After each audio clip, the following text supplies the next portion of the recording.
दोस्तों आज का यह वीडियो आपके लिए बहुत ही ज़्यादा खास है और ख़ास करके ऐसे लोगों के लिए जो बिजनेस करते हैं, जिनकी अपनी खुद की दुकान है, जो अपना खुद का कोई कारोबार करते हैं। क्योंकि दोस्तों आज के इस वीडियो में हम आपको सऊदी अरब के दो ऐसे वाक़ये बताने वाले हैं जिनको सुनकर आपकी आंखें खुल जाएंगी और आप कुछ सोचने पर मजबूर हो जाओगे। इसलिए दोस्तों आप इस वीडियो को आखिर तक ज़रूर देखें और अगर आपको हमारा यह वीडियो अच्छा लगे तो मेहरबानी करके अपने दोस्तों में इसे शेयर भी कर दें ताकि और भी लोगों तक यह वीडियो पहुंच सके। तो चलिए दोस्तों शुरू करते हैं। दोस्तों सबसे पहले तो हम आपको बता दें कि हम जो वाक़या आपको यहाँ पर बताने वाले हैं उसको अरबी मजमून से हिंदी में तर्जुमा किया गया है, यानी कि अरबी से हिंदी ट्रांसलेट किया गया है। दोस्तों बहुत से लोगों की ये शिकायतें रहती हैं कि उनकी दुकान में बरकत नहीं होती है, उनके कारोबार में तरक्की नहीं हो रही है। उनको यह देखना चाहिए कि आखिर ऐसा उनके साथ क्यों हो रहा है, कहीं इसके पीछे वो खुद तो जिम्मेदार नहीं है। अब आप सोचेंगे कि वो खुद कैसे जिम्मेदार हो सकती हैं, तो आप इस वाक़ये को गौर से सुने। दोस्तों इंग्लैंड, चाइना और मलेशिया में मशहूर सुपर स्टोर्स में काम करने वाले एक लाइक फाइक मैनेजर को सऊदी अरब की बिन दाऊद सुपर स्टोर्स मक्का में काम करने का इत्तेफाक हुआ।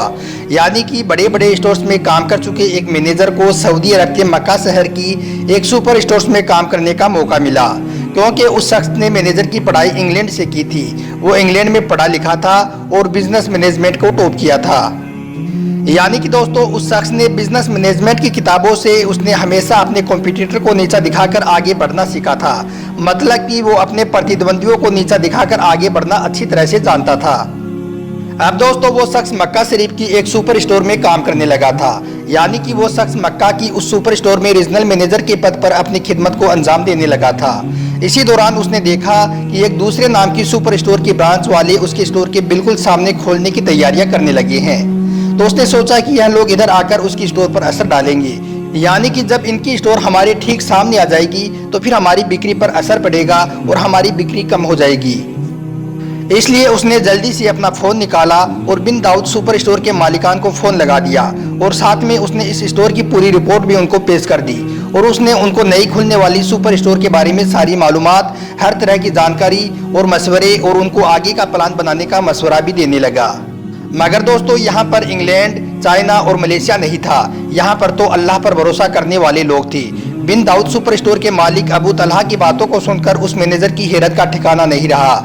जब उस मैनेजर ने अपने मालिक को इस नई खुलने वाली स्टोर के बारे में बताया तो उसके मालिक ने उसको नए स्टोर के मुलाजिमीन यानी कि नए स्टोर के लिए काम करने वाले लोगों का सामान रखवाने और उनके चाय पानी का खास ख्याल रखने के लिए कह दिया। दोस्तों यह सुनकर वो मैनेजर बहुत हैरान हुआ और कहने लगा, या शेख वो लोग हमको यहाँ पर नुकसान पहुँचाने आ रहे हैं और आप उनका ख्याल रखने के बारे में कह रहे हो। तो यह सुनकर बिन दाऊद सुपर स्टोर के मालिक अबू तलहा ने कहा, ए शख्स वो लोग अपना रिस्क अपने साथ लेकर आएंगी और हमारा रिस्क हमारे साथ होगा। अपने लिखे गए रिस्क में हम एक भी रियाल का इजाफा नहीं कर सकते हैं अगर अल्लाह चाहे, और उस नए खुलने वाली स्टोर के लोगों के रिस्क में हम एक भी रियाल की कमी नहीं कर सकते हैं अगर अल्लाह चाहे तो फिर हम इसके लिए क्यों परेशान हो, और फिर क्यों ना हम उनकी खिदमत करके अजर कमाएं और हमारे सामने वाले ताजिर भाइयों को खुश आमदीद कहकर खुशगवार फिजा कायम करें। दोस्तों याद रखें यह पढ़ाई इंग्लैंड, चाइना और मलेशिया की नहीं थी, बल्कि यह तालीम तो हमारी इस्लाम की है, जो हमको हमारे प्रतिद्वंदी से भी ऐसा बर्ताव करना हमको सिखाता है। उसके बाद वैसा ही हुआ। उस स्टोर के सामने खुलने के बाद उनको कोई भी फर्क नहीं पड़ा और अल्लाह के हुक्म से नई स्टोर खुलने के बाद उनकी आमदनी डबल हो गई। तब उस मैनेजर को भी समझ में आ गया था कि मुसलमानों के आगे बढ़ने की असल वजह क्या है और इनकी प्रोग्रेस का राज क्या है। उसके बाद वो भी इस्लाम का कायल हो गया। सुभान अल्लाह। दोस्तों इसी तरह से एक और वाक़या हम आपको यहाँ पर बताते हैं, उसको भी आप ध्यान से और गौर से सुनना, क्योंकि यह वाक़या भी आपके बहुत काम आने वाला है। दोस्तों सऊदी अरब में एक मशहूर पोल्ट्री कंपनी है जिसका नाम अल फकिया है। शायद यह नाम आपने सुना भी होगा। और हम साथ में आपको यह भी बता दें कि अल फकिया कंपनी के मालिक ने मक्का शरीफ में एक अजीमुशान और बहुत ही खूबसूरत मस्जिद भी तामीर की है, जिसका नाम भी मस्जिद फकिया है। अगर आपका मक्का में कभी जाना हुआ तो आप इस खूबसूरत मस्जिद को भी ज़रूर देखना। दोस्तों सऊदी अरब में इस पोल्ट्री कंपनी के टक्कर में एक और कंपनी है जिसका नाम अल वतनिया चिकन है, जो सऊदी अरब के यम्बू शहर में मौजूद है। दोस्तों यह कंपनी भी बहुत बड़ी कंपनी थी, मगर किसी वजह से इसको बहुत बड़ा घाटा हो गया और यह कंपनी दिवालियापन के करीब पहुंच गई। दोस्तों जब इसके बारे में अल फकिया कंपनी के मालिक को पता चला, यानी कि जब अल वतनिया के दिवालियेपन के बारे में अल फकिया के मालिक को मालूम हुआ तो उसे बहुत ज़्यादा तकलीफ हुई और उसने अल वतनिया कंपनी के मालिक को एक खत लिखा और साथ में एक 10 लाख रियाल का चेक भी काटकर उस खत के साथ भेज दिया।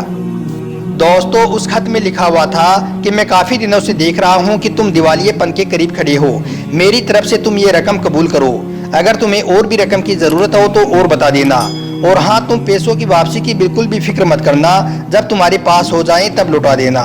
सुभान अल्लाह। तो दोस्तों ऐसे होते हैं अल्लाह वाले और यह है इस्लाम की तालीम।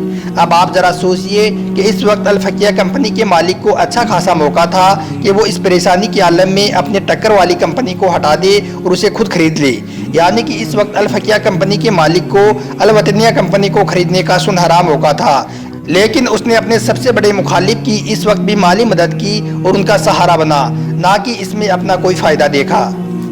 अब आप सोचो अगर ऐसा ही कुछ हमारे भारत में हो जाता तो क्या वो सामने वाले को छोड़ देता, उसकी खूब हंसी भी उड़ाई जाती और उसको खरीद कर अपने अंदर भी मिला लेती, और ऐसा काफ़ी बार भारत में तो हो भी चुका है। कभी मोबाइल की कंपनी डूबती है तो उसको दूसरी कंपनी वाले खरीद कर अपने अंदर मिला लेते हैं। अगर किसी एक बैंक का दिवालिया निकल जाता है तो फिर उसको कोई दूसरा बैंक वाला खरीद लेता है और उसको अपने अंदर मिला लेता है, मगर उसकी कोई भी माली मदद नहीं करना चाहता। मगर सऊदी अरब में तो अल्लाह वाले रहते हैं, उनकी तालीम किसी किताब की या उनके पास कोई दुनियावी डिग्री नहीं है, बल्कि उनकी तालीम तो इस्लाम की है। उन्होंने अल्लाह की किताब कुरान पाक को पढ़ा है और वो उस पर अमल करते हुए ही एक दूसरे की माली मदद भी करते हैं और अपना कारोबार करते हैं और एक दूसरे का सहारा बनते हैं।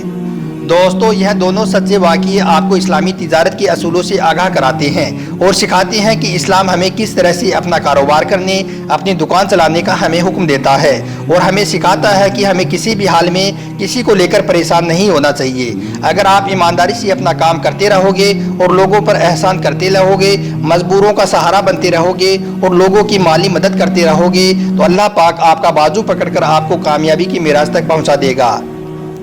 इसलिए दोस्तों याद रखें, किसी की टांग खिंचाई बिल्कुल भी ना करें, क्योंकि किसी की टांग खींचने से आपका रिस्क ज़्यादा नहीं हो जाएगा। जिसके नसीब में जो कुछ होगा वो उसको मिलकर रहेगा। बस असबाब इख्तियार करना ज़रूरी है, क्योंकि हरकत में ही बरकत है। अगर आप किसी दुकान को चलाते हैं या फिर अगर आपका खुद का अपना कोई कारोबार है तो आप इस बात को हमेशा ध्यान रखना, किसी की मजबूरी का फ़ायदा उठाने की कभी भी कोशिश मत करना और अल्लाह पर भरोसा करते हुए सच्चे दिल से मेहनत करते रहना। इंशाअल्लाह आपके कारोबार में, आपकी दुकान में खूब बरकत होगी और अल्लाह ताला आपको कामयाबी अता फरमाएगा। दोस्तों आपको हमारा यह वीडियो ज़रा भी अच्छा लगा हो तो आप इसको दिल से एक लाइक करके अपने दोस्तों में इस वीडियो को शेयर ज़रूर कर देना, ताकि और भी लोगों तक यह वीडियो पहुंच सके और गैर मुस्लिम लोग भी इस्लाम की तालीम को समझ सकें और हो सके तो वो भी इसका फ़ायदा उठा सकें। दोस्तों आपका वीडियो देखने के लिए बहुत बहुत शुक्रिया। खुदा हाफिज़।